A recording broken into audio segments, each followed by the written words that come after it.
তুমি কি কখনো এমন কাউকে দেখেছো যে আগে নামাজ পড়তো, ইসলামী আলোচনা শুনতো, আর এখন সে বলে আমি মুক্তমনা, আমি শুধু যুক্তিতে বিশ্বাস করি, অথচ তুমি নিজেই হয়তো ভাবছো এত অন্যায় অবিচার আর দুনিয়া এত কষ্ট দেখে মনে হয় সত্যি কোনো আল্লাহ নেই। এই প্রশ্নগুলো তোমার মনে আসা স্বাভাবিক, কারণ তুমি একজন মানুষ, চিন্তাশীল মানুষ। কিন্তু তুমি যা জানো না, এই প্রশ্নগুলোর ভেতরে একটা সুপ্ত ফাঁদ লুকিয়ে আছে, যা ধীরে ধীরে ঈমান কেড়ে নেয়। এই ভিডিও সেই চিন্তাকেই ভেঙে দেবে, যা আজকের তরুণদের মনে বসানো হয়েছে। নাস্তিকতা অনেক সময় শুরু হয় চিন্তা করা থেকে, কিন্তু সমস্যা হলো চিন্তার নামে যখন বিভ্রান্তিতে ঢুকে পড়ে, তখন মানুষ সত্যকে খুঁজে পাওয়ার বদলে সত্যকে অস্বীকার করতে শুরু করে। অনেকে ভাবে আমি আল্লাহকে দেখি না, তাই তিনি নেই। আধুনিক বিজ্ঞানও তো সব ব্যাখ্যা দিতে পারে, তাহলে ধর্ম কেন দরকার? কিন্তু এখানেই চিন্তার ফাঁদ। তুমি মস্তিষ্ক দেখো না, অথচ বিশ্বাস করো সেটা আছে। তুমি ভালোবাসা দেখতে পাও না, কিন্তু তা অনুভব করো। তাপমাত্রা, মধ্যাকর্ষণ, সময়, এসব কিছুই দেখা যায় না, অথচ তুমি মানো। তাহলে শুধু দেখা যায় না বলে আল্লাহ নেই, এই যুক্তি কি টিকে? কুরআনে বলা হয় তাদের অন্তর তা অস্বীকার করে, যদিও তাদের আত্মা তা জানে না। অর্থাৎ অনেক নাস্তিক অন্তরে জানে আল্লাহ আছেন, কিন্তু বুদ্ধির জালে নিজেকে এমনভাবে আটকে ফেলে যেন মুক্তির জন্য ঈমান ত্যাগ ছাড়া উপায় নেই।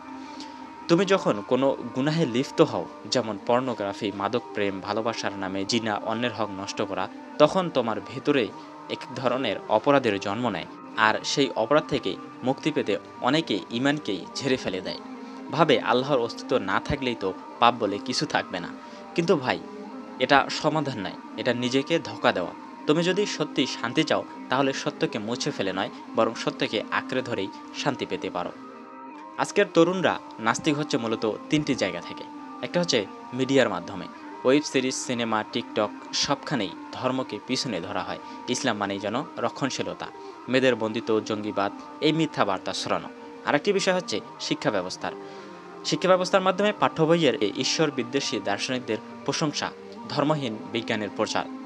আর কি হচ্ছে বন্ধুবান্ধব ও ট্রেন্ড।